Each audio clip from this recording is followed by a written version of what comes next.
Hello dear friends, you're most welcome at Study with PN Sharma.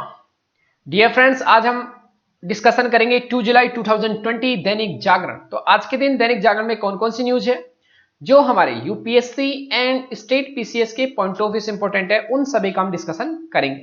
तो dear friends, चलते हैं, हम start करते हैं पेज नंबर फर्स्ट पर कौन कौन से हमारे लिए न्यूज इंपॉर्टेंट है। तो यहाँ पर फर्स्ट नंबर पर अगर हम देखें तो सड़क निर्माण से चीनी कंपनियों को बाहर किया गया। मीन्स सड़क निर्माण में कई बार जो चीनी कंपनियां भी आपस में जो सड़क निर्माण के लिए जब वो निकलती बोली लगती है तो उसमें चाइनीज कंपनी भी है, वो भी उसमें शामिल होती है, तो वो भी सड़क निर्माण में भाग लेती है अपना। लेकिन यहां पर अभी उन कंपनियों को बाहर रखा गया है कि उनको जो सड़क निर्माण का कार्य है वो नहीं दिया जाएगा। तो ये चलो गवर्नमेंट ऑफ इंडिया का एक डिसीजन है, बस इतना सा आप याद रखना, यहां पर और इसके अंदर जाने की जरूरत नहीं है। भारत चीन मोर्चे पर गरम, वार्ता में नरम। भारत चीन मोर्चे पर गरम मींस यहां पर समझने क्या कहना चाह रहा है माय डियर फ्रेंड्स, कि जो मोर्चा मींस यहां पर क्या है कि जो सीमा है एलएसी, वहां पर दोनों देश गरम है। गरम का मींस यहां पर क्या कहा गया है कि दोनों देश आर्मी का जो एलएसी है, लाइन ऑफ एक्चुअल कंट्रोल है, वहां पर दोनों देश लगातार अपनी आर्मी जो का नंबर है दोनों तरफ बढ़ा रहे हैं। मींस दोनों मोर्चे पर तो गरम है, बट वार्ता मीन्स जो वार्ता हो रही है कमांडर लेवल की टोक, वहां पर दोनों देश नरम है और वहां पर यही कह रहे हैं कि हम धीरे धीरे शांति के साथ इसको क्या करेंगे, पीछे हटेंगे धीरे धीरे, ये कहा जा रहा है।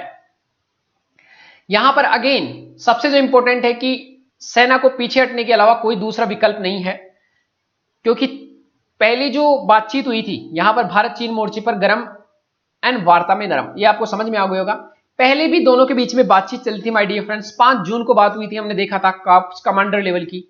22 जून को बात हुई है। 30 जून को थर्ड नंबर की बातचीत हुई है। यहां पर फिर कि 30 जून को लंबी चली कोर कमांडर की जो बैठक, उसमें दोनों पक्षों में एलएसी पर तनाव गठने के प्रतिबंध नजर आए। लेकिन भारत ने साफ कर दिया कि 6 जून को कोर कमांडर की पहली वार्ता में तनाव घटाने पर बनी सहमति और 22 जून को दूसरी बैठक में इस पर अमल ही तनाव घटाने का रास्ता। मींस जो आपने सेना को पीछे हटाना है, मींस जहां पर 5 मई से पहले जहां पर एलएसी के आसपास जहां पर पूर्व स्थिति थी, वहीं पर आर्मी जो आगे आ गई है एलएसी के पास, उससे पीछे वापस पूर्व स्थिति में जाना ही एकमात्र विकल्प है। ये इंडिया के द्वारा कहा जा रहा है। यहां पर साथ में इंडिया ने क्या कहा माय डियर फ्रेंड्स, इंडिया ने क्या कहा है कि पूर्वी लद्दाख, हमने पहले भी देखा था कि पूर्वी लद्दाख कहां है, एलएसी कहां, ये सभी हमने पिछले 10 लेक्चर से भी ज्यादा, लगभग 15 लेक्चर, पिछले 15 लेक्चर में हम इसी इंडियन चाइना की जो प्रॉब्लम है उसी का हम क्या कर रहे हैं, डिस्कशन कर रहे हैं लगातार। तो माय डियर फ्रेंड्स, अगर आपको किसी को भी जानना हो तो पिछले जो मेरे लेक्चर्स हैं उनमें जाकर आप आसानी से देख सकते हो कि मैंने क्या क्या बताया है। तो अगेन सेम टॉपिक का डिस्कशन करने से कोई ज्यादा इंपोर्टेंस नहीं है।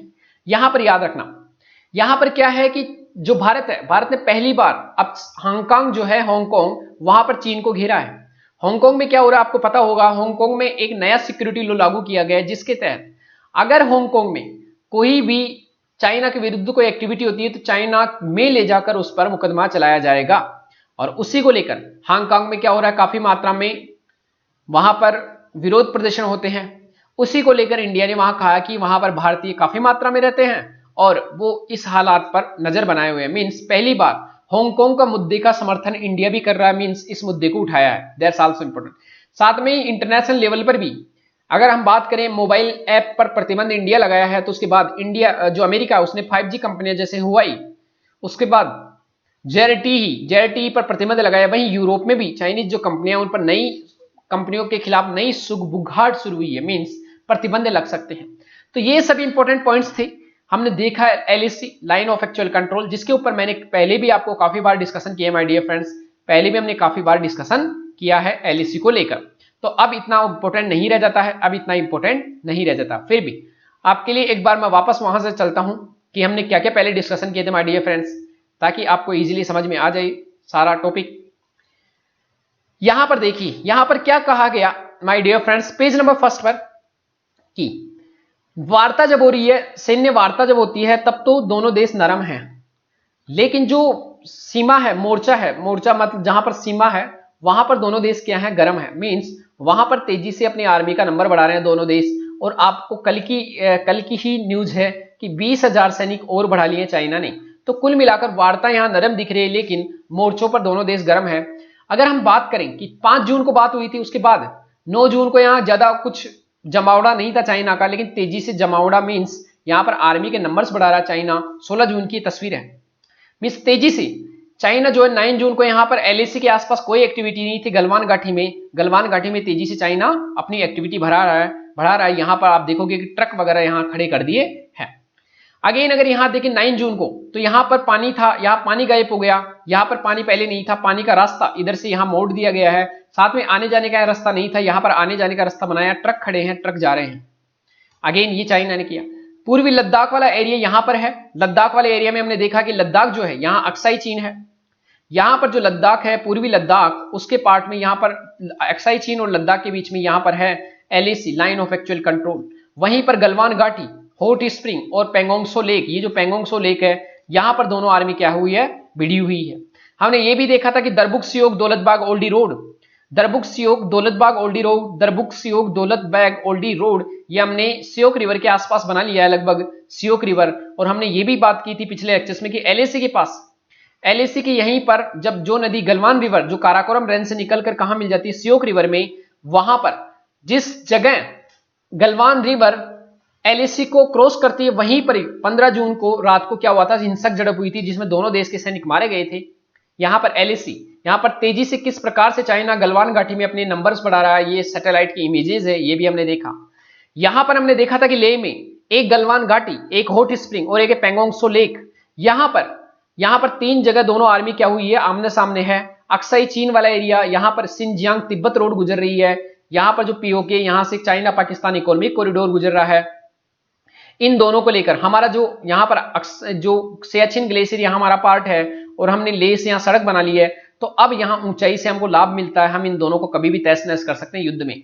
ये दोनों जो सड़कें हैं, ये हमारे खुद के क्षेत्र से गुजर रही है। एक जगह पीओके है, एक जगह अक्साई चीन। इसे पाकिस्तान द्वारा छीना गया था, इसे चाइना के द्वारा 1962 के वार में छीन लिया गया था। इसको आजादी के बाद ही जस्ट आपने देखा होगा कव्वालियों का हमला हो गया था, कव्वालियों का हमला हो गया था आजादी के बाद, उसी समय इसको छीन लिया गया था।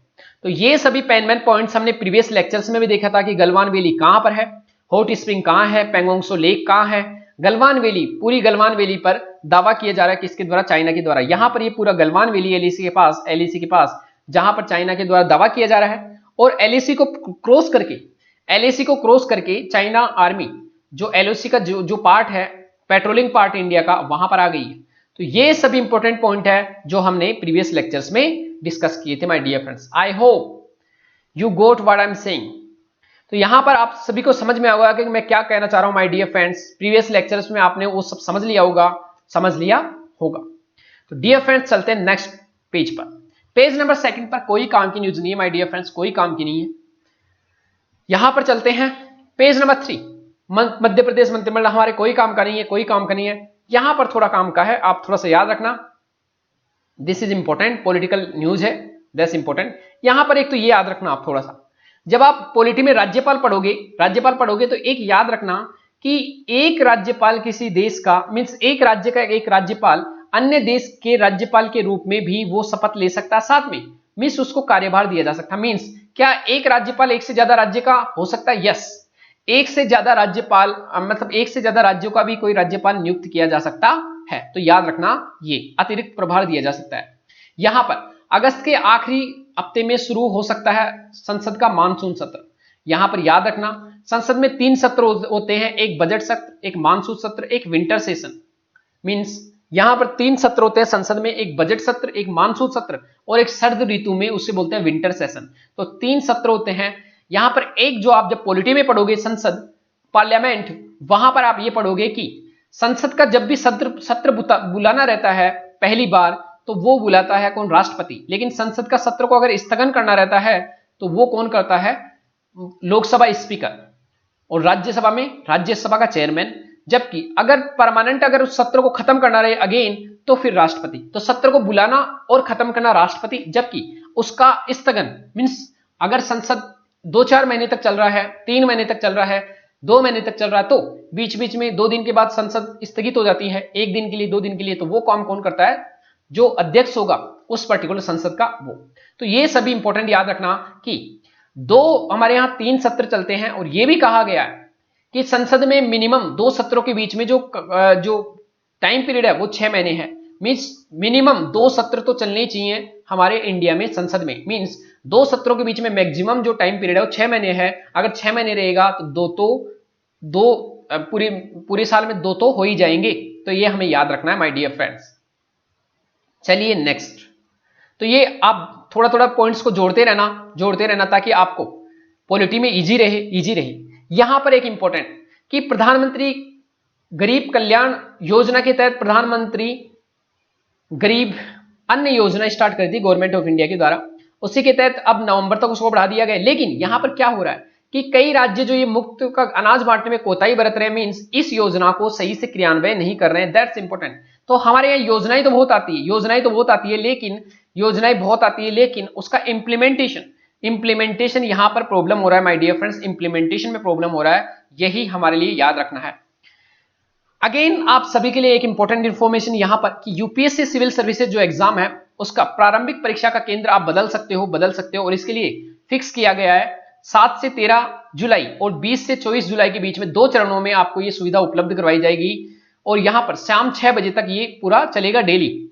तो 2 चरणों में आप अपना परीक्षा का चेंज कर सकते हो सेंटर। साथ में आने वाले समय में जो मुख्य परीक्षा है उसका भी केंद्र बदलने का विकल्प उपलब्ध कराया जा रहा है। तो ये आप कर सकते हो। ये कब से स्टार्ट होगा माय डियर फ्रेंड्स, याद रखना अगेन 7 जुलाई से 13 जुलाई 20 जुलाई से 24 जुलाई 2 चरणों में दिया जाएगा।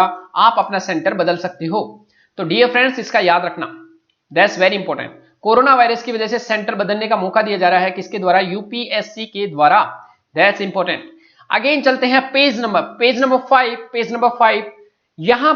यहां पर हमारे लिए कोई इंपॉर्टेंट न्यूज नहीं है। No need to waste your time my dear friends in unnecessary news. यहां पर कोई काम की नहीं है, कोई काम की न्यूज नहीं है। यहां पर याद रखना, सिर्फ इतना सा याद रखना कि जो प्रॉब्लम है, प्रॉब्लम कहां पर है, जम्मू कश्मीर में हमेशा आतंकवादी घटनाएं होती रहती है माय डियर फ्रेंड्स। ये थोड़ा सा याद रखना।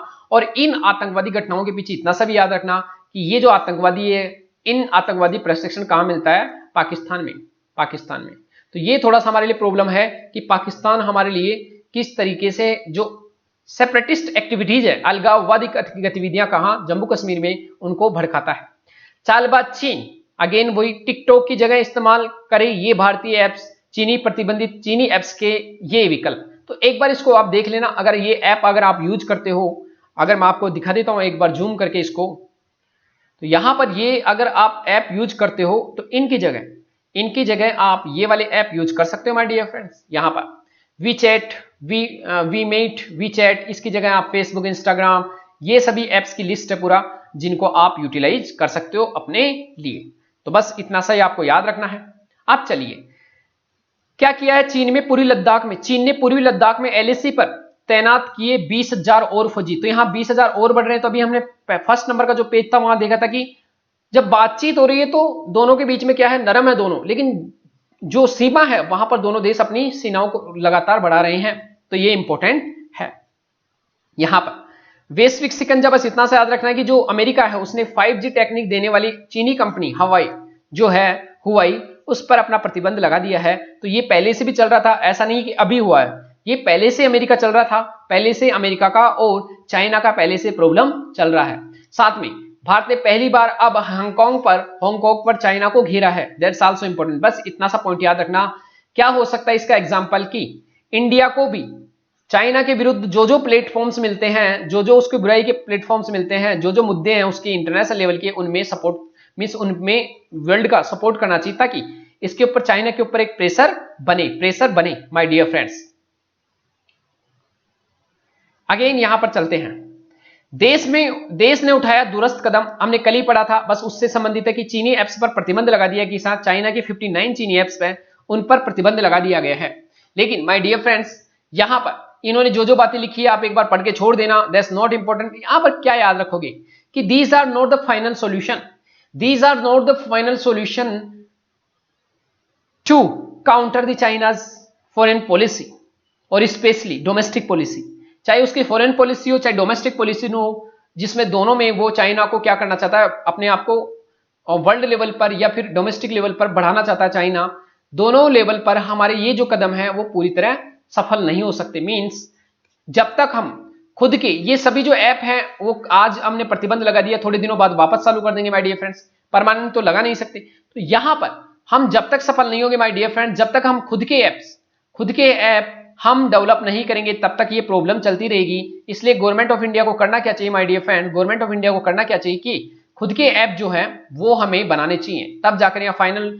साथ में जो इंपोर्ट है, जो इंपोर्ट है चाइना से, वो इंपोर्ट हमें कम करना चाहिए, एक्सपोर्ट हमें बढ़ाना चाहिए। एक्सपोर्ट हमें, जो चाइना का एक्सपोर्ट है, इकोनॉमिक एक्सपोर्ट, उसको रिप्लेस करना चाहिए, तब जाकर हमारा फाइनल जो है हमारा एम चाइना को काउंटर करने का वो पूरा हो पाएगा।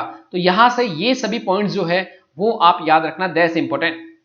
गरीबी विरोधी रवैया, यहां पर याद रखना कि ये क्यों कहा गया है यहां पर, कि जो कई राज्य हैं, जो प्रधानमंत्री गरीब कल्याण अन्न योजना है उसको पालन करने में कई राज्य लाल फीताशाही दिखा रहे हैं, हिला हवाली दिखा रहे हैं, मींस उसको पूरी तरह लागू नहीं कर रहे हैं। इसलिए यहां कहा गया है कि गरीबी विरोधी रवैया है ये राज्यों का। और इसमें कौन कौन से राज्य स्पेशली आप देखोगे तो आंध्र प्रदेश, महाराष्ट्र, कर्नाटक, तेलंगाना आदि, यहां पर प्रवासी मजदूर है। और स्पेशली यहां पर गवर्नमेंट कौन सी है, यहां पर गवर्नमेंट्स बीजेपी के अगेंस्ट गवर्नमेंट्स है, तो जनरली यहां पर काम अच्छे से नहीं कर रही है। तो ये सभी इंपॉर्टेंट पॉइंट्स है जो हमें याद रखना है माय डियर फ्रेंड्स। तो इन्हें अच्छे से काम करना चाहिए, कल भी हमने देखा था कि पूरी जो योजना है वो क्या है, बस उतना सा हमको याद रखना है, अननेसेसरी की बातों को आप नहीं लिखोगे। ये हमारे लिए एक इंपॉर्टेंट आर्टिकल है, संभव है किसानों की आय को दुगना करना। इंडिया गवर्नमेंट ने ये कहा था कि 2022 तक हम जो किसानों की आय है उसको दुगनी करेंगे, ये प्रधानमंत्री मोदी साहब का सपना था। तो इस आय को दुगना करने के लिए इन्होंने क्या कहा कि यहां पर प्रधानमंत्री गरीब कल्याण योजना, अब उसके तहत जो अन्य योजना है उसको गरीब तबका का जो है उसको नवंबर माह तक कर दिया गया। उसमें यह भी कहा गया है यहां पर इस योजना में 5 किलो गेहूं या चावल और 1 किलो मुफ्त चना मिलेगा, इसको हमने कल ही देखा था। साथ में ही जो 20 करोड़ लोग हैं, 3 महीनों में 20 करोड़ गरीब परिवारों को जनधन खातों में 31,000 करोड़ रुपए जमा कराए गए, ये भी हमने देखा है। साथ में यहां पर किसानों के बैंक खातों में जो प्रधानमंत्री किसान सम्मान निधि योजना है उसके तहत 18,000 करोड़ रुपए जमा कराए गए किसानों के लिए, कैसे भी आय दुगनी हो इसके लिए। साथ में सबसे जो इंपॉर्टेंट हमारे किसान में लगभग 86% किसान जो है लघु और सीमांत, मींस उनके पास 2 हेक्टेयर से कम जमीन है। तो कैसे जमीन जब 2 हेक्टेयर से कम है तो उनका उत्पादन भी कम होगा। तो ऐसे इनमें से कुछ के पास तो कम जमीन है या खेतिहर मजदूर कहा जाता है। अच्छी बात यह है कि ऐसे किसान भी सरकार की प्राथमिकता है, मींस इनको भी प्रधानमंत्री जो किसान संपदा योजना है जिसके तहत 6,000 रुपए पर मंथ दिया जा रहा है वो दिया जा रहा है। यहां पर जो इंपॉर्टेंट है कि हमें कृषि उत्पादों का मूल्य संवर्धन करने की जरूरत है। मींस हमारे यहाँ कृषि उत्पाद है उनका मूल्य संवर्धन केवल 7% है, जबकि कुछ देशों में यहाँ 60 से 70% है। मतलब यहाँ मूल्य संवर्धन का मतलब क्या होता है माय डियर फ्रेंड्स, कि 1 केजी टमाटर है, 1 केजी टमाटर क्या है, अगर उसका भाव है 20 रुपए केजी, तो अगर उसको डायरेक्टली किसान बेचे तो 20 रुपए, अगर 7% उसमें और मिला लें तो 10%। मींस यहां पर समझना, अगर यहां पर डायरेक्टली मैं 100 रुपए की बात करूं आपके पास डायरेक्टली यहां पर, चलो मूल्य संवर्धन हम देखेंगे, मूल्य संवर्धन आपको डायरेक्टली मैं स्लाइड्स पर बताऊंगा, डोंट वरी। मूल्य संवर्धन क्या होता है इसको अच्छे से हम डिस्कशन करेंगे। कृषि की विकास दर है वो भी यहां पर 59% है, जो हाल ही में सबसे उच्चतम स्तर पर है। ये हम देखेंगे कि कृषि की जो ये ग्रोथ रेट है वो क्या है, ग्रोथ रेट क्या है। साथ में यहां पर सबसे जो इंपॉर्टेंट है कि हमारा आत्मनिर्भर भारत, उसके तहत आवश्यक वस्तु अधिनियम क्या है, इसको देखेंगे कि अभी हाल ही में इसका आवश्यक वस्तु अधिनियम के दायरे से बाहर निकाल दिया गया कि इसको अनाज को, खाद्य, दाल, तेल वगैरह इन सभी को। तो ये पूरा आर्टिकल हमारे लिए इंपॉर्टेंट है, इसको हम डायरेक्टली स्लाइड्स पर समझेंगे। आगे चलते हैं, भारत नेपाल संबंध बोली से गोली तक, ये इसको हम मैप के द्वारा समझेंगे कि क्या पूरा मामला था, वहां से आपको समझ में आ जाएगा, वहां से समझ में आ जाए। स्कूली शिक्षा की मुश्किल राह, ये हमने पहले भी कई लेक्चर्स में, पिछले लेक्चर्स में देखा था कि स्कूली शिक्षा में जो ऑनलाइन शिक्षा हो रही है उसके लिए पैसा ज्यादा चाहिए, नेट इंटरनेट हाई स्पीड चाहिए। साथ में जब तक डिजिटल लिटरेसी नहीं है किसी व्यक्ति के पास तब तक हम इसको उपयोग नहीं कर सकते।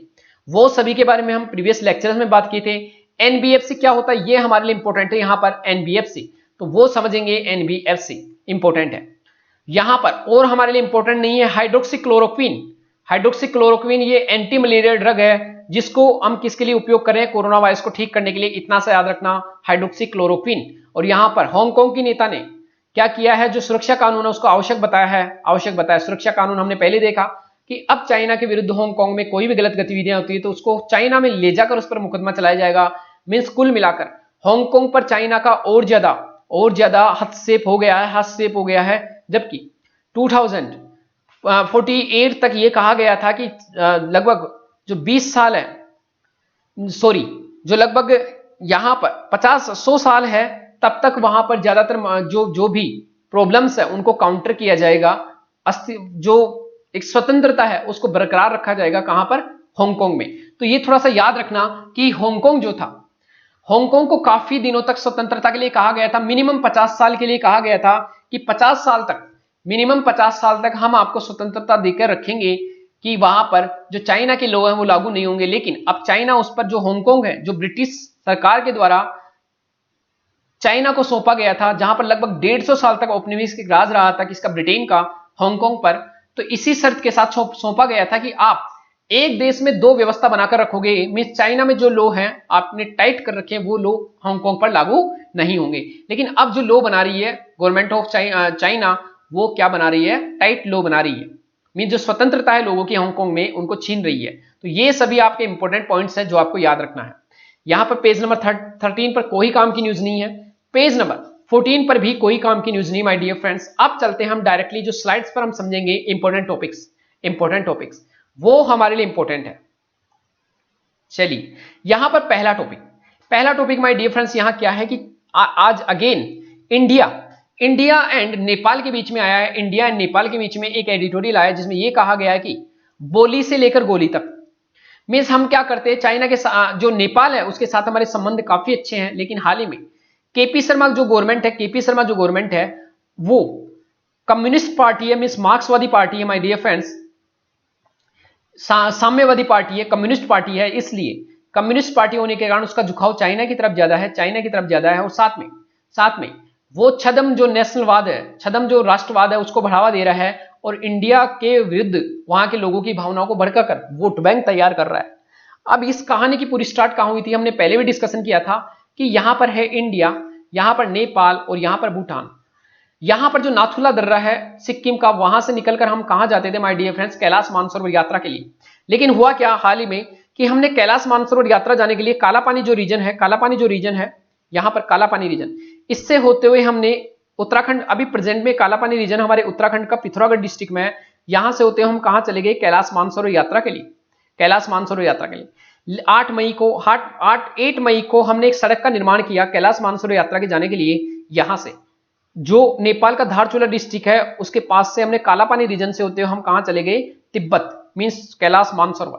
यहां पर क्या हुआ, नेपाल का कहना क्या है कि जो आपने कालापानी रीजन से जो सड़क बनाई है, ये मेरा रीजन है कालापानी, तो आप यहां सड़क नहीं बना सकते। उसने कहा कि 1816 में जो सुगोली संधि हुई है, सुगोली संधि में यह कहा गया था, अंग्रेज जो ब्रिटिश थे, ब्रिटिश ईस्ट इंडिया कंपनी और नेपाल के बीच में संधि हुई थी कि जो काली रिवर है, महाकाली रिवर, उसके इधर वाला पार्ट इंडिया, इधर वाला पार्ट नेपाल, लेकिन इसका एक सहायक नदी यहां से निकलती है, एक सहायक नदी यहां से निकलती है।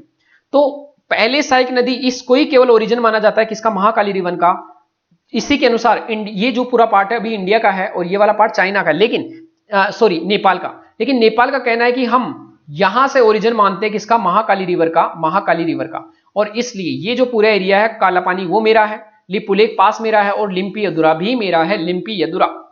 और इसी के साथ चाइना नेपाल ने क्या किया माय डियर फ्रेंड्स की पहले जो नेपाल का जो धारचूला डिस्ट्रिक्ट को यहां तक हुआ करता था, अब इसको बढ़ाकर यहां तक मैप बना दिया है।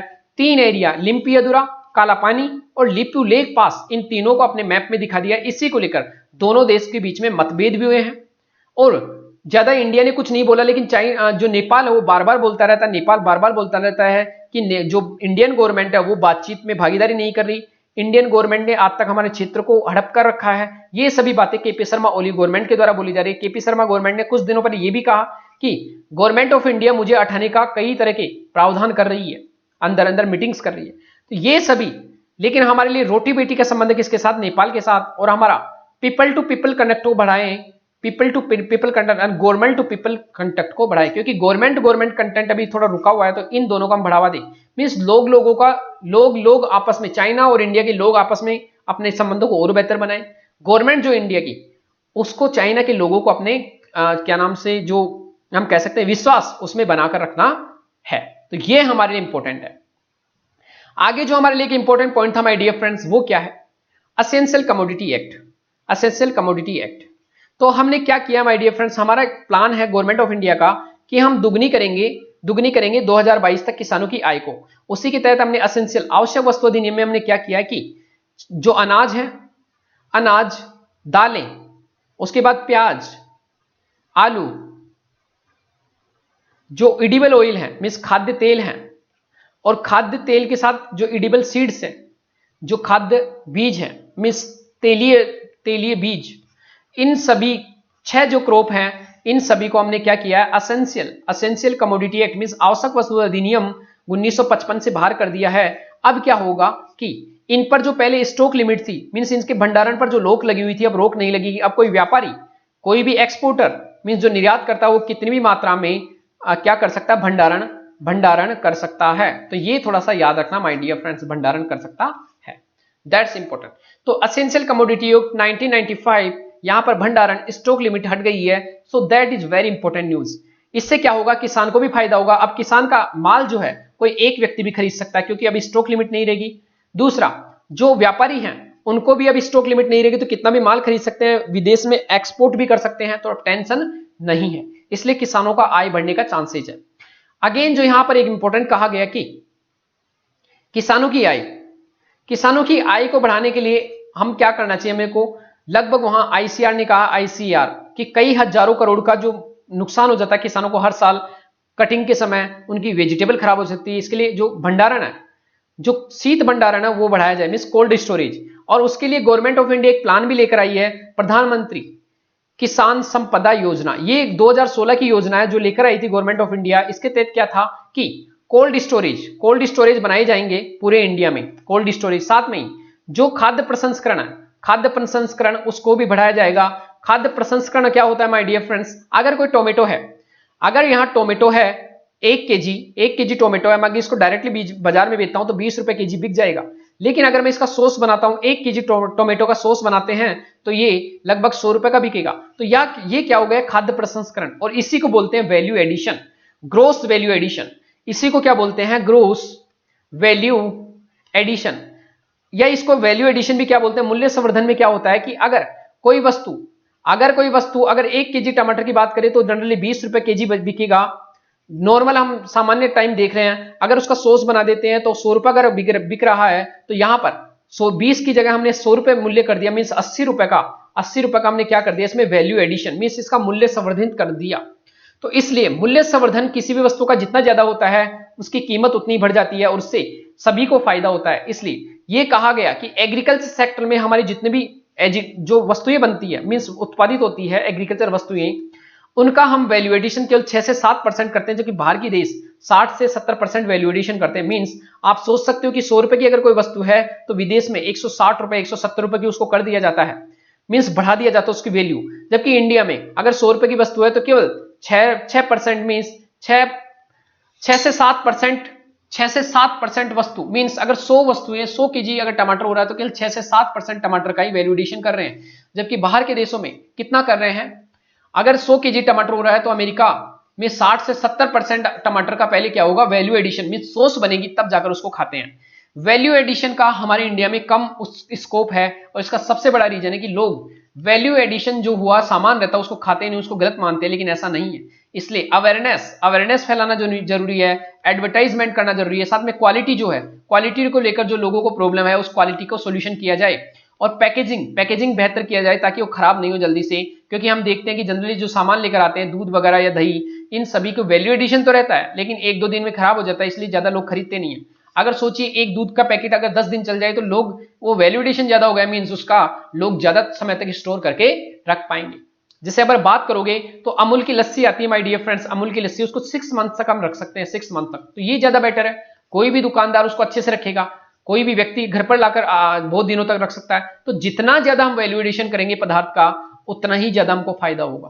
तो ये पॉइंट था कि वैल्यू एडिशन क्या होता है, वैल्यू एडिशन। साथ में एक है annual growth rate. Growth rate, agriculture का ग्रोथ रेट लगभग 5% से पहली बार ज्यादा हुआ है। मींस अगर किसी समय पिछले साल अगर एग्रीकल्चर में 100 रुपए थे तो अब वो क्या हो गए 105 रुपए। इतनी तेजी से 105 रुपए हो जाएंगे एग्रीकल्चर का पैसा, इसको बोलते हैं ग्रोथ रेट। यहां पर समझना, पहले क्या था कि केवल 1% या 2% ग्रोथ रेट रहती थी। मींस पिछले साल अगर एग्रीकल्चर में 100 रुपए हैं तो केवल 101 रुपए हो जाते थे, मींस बहुत कम। अब 105 रुपए, मींस तेजी से जो ग्रोथ रेट हो रही है वो बढ़ रही है। और लॉकडाउन के समय सबसे अच्छा जो परफॉर्मेंस कर रहा है जो सेक्टर ग्रोथ रेट में, वो है एग्रीकल्चर। तो ये सभी इंपॉर्टेंट पॉइंट्स है जो आपको याद रखना है।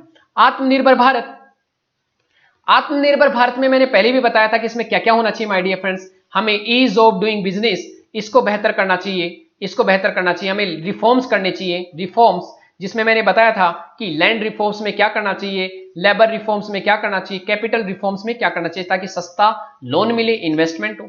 लेबर में हमें इस टाइप से लेबर को रिक्रूट करें ताकि लेबर के काम के घंटे और फिक्स हो, उनके उत्पादन कितना कर रहे हैं वो भी फिक्स हो। लैंड में आराम से जल्दी से जमीन मिल जाए जो कंपनी चाहे उसको, ऐसे नहीं कि जमीन 6-6 महीने तक मिले नहीं, अधिग्रहण नहीं हो पाए। इसलिए ईज ऑफ डूइंग बिजनेस के जितने भी प्रावधान थे 10, वो सबने हमने देखे थे कि इसमें टैक्स पे करना आसान हो, बिजली हमको आसानी से मिल जाए, प्रॉपर्टी का रजिस्ट्रेशन आसानी से हो जाए, क्रॉस बॉर्डर जब हम ट्रेड करें वो आसानी से हो जाए हमारा। उसके बाद हमारे जितने भी कॉन्ट्रैक्ट हमने किए हैं व्यापार में वो सभी फुलफिल हो। अगर हमको लॉस हो जाए, दिवालिया कंपनी हो जाए तो आसानी से बाहर निकल जाए। ये सभी इंपॉर्टेंट पॉइंट्स थे, जब जाकर हम आत्मनिर्भर भारत बना पाएंगे।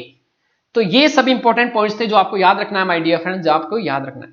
ये सभी पॉइंट्स थे जो आज के दैनिक जागरण पेपर के इंपॉर्टेंट पॉइंट्स थे माय डियर फ्रेंड्स। इन सभी को आप याद रखना और आप खुद का एक व्यूज डेवलप करो पेपर पढ़ने का।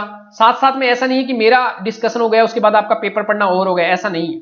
मेरा डिस्कशन देख लो आप, उसके बाद खुद से भी पेपर पढ़ा करो।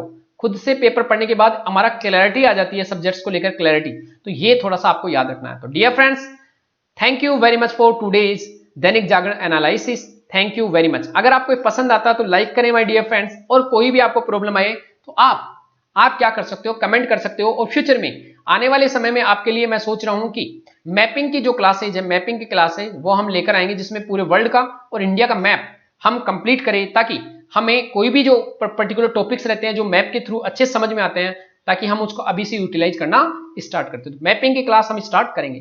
तो thank you dear friends, thank you very much.